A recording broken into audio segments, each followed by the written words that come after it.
Now we're going to bring the wall up. So I need to move my seat. I'm gonna move my stool. I'm sitting on a crate right now. I'm gonna move it over to the left of the wheel so that when I lean in on my arms on my legs, this one is at 3 o'clock. Okay, my right hand is at 3 o'clock. Move my pedal closer. Okay, I'm gonna start. And anytime you're working on the wheel, you wanna go slow. I see a lot of students that go too fast. When you go fast, you don't have as much control. So take it nice and slow and easy, and it'll be easier to control the clay.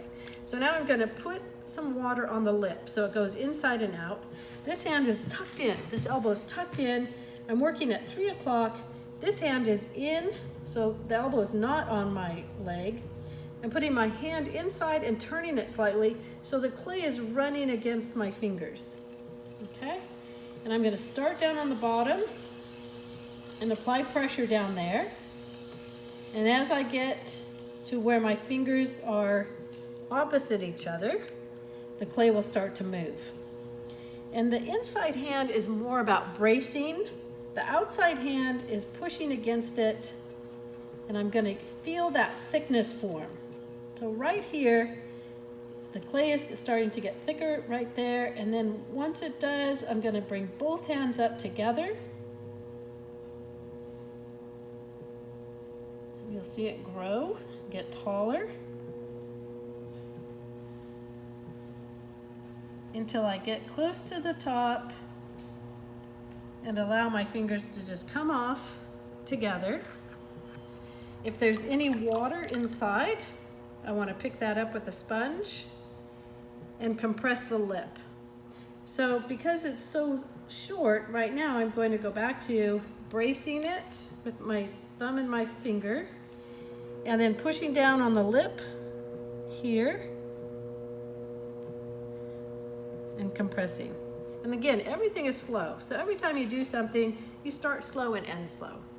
So now I'm gonna put some water on the lip so it goes inside and out. Go back down here. Start applying pressure. Move my fingers up. Now they're meeting, my hands are together, so they're both gonna come straight up. And I just wait patiently to feel the clay move. Now you can see it got a little bit taller, right? Not too fast, but a little bit taller.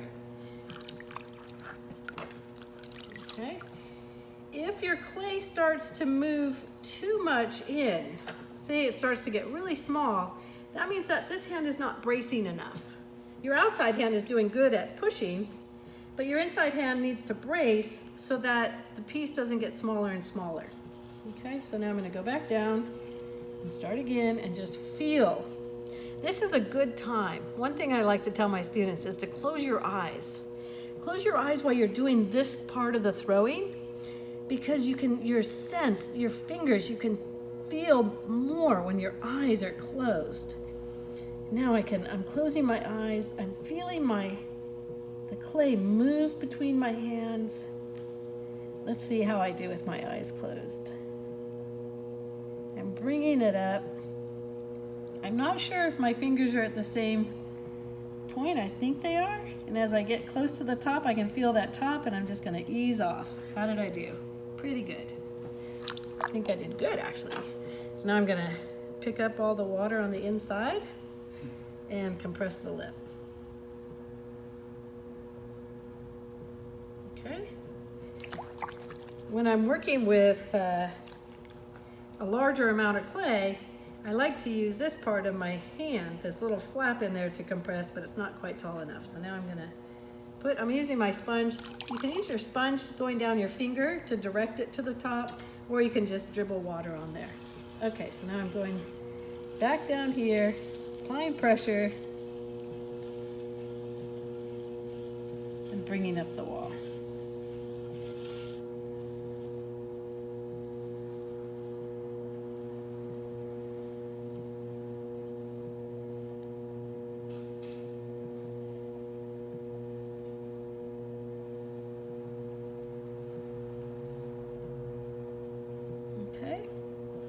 if you end up with an uneven wall, sometimes when you're bringing up the wall, the lip part gets a little funky. Mine is fine right now, but if it were a little uneven, you can take your needle tool and just brace all the time. Whenever you're throwing, you want to use your body to brace your arms with. You can take your needle tool and just trim off that lip. Okay, mine wasn't bad, but I wanted to show you how to do that. Okay, so now I'm gonna compress, put a little water on there. Okay, and do it again. And you just keep doing that until your wall is thin or even.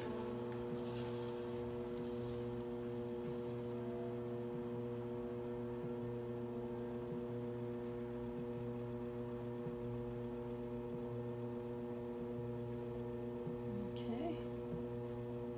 And as I get close to the lip, I ease off. Everything is nice and slow. Okay, that's a cylinder. That's how to throw a cylinder. Now I can use that little flap there. And now you see I have ridges here. As I look down my wall, straight down here, you can see it gets a little bit thick there. Okay, I could probably keep throwing one more time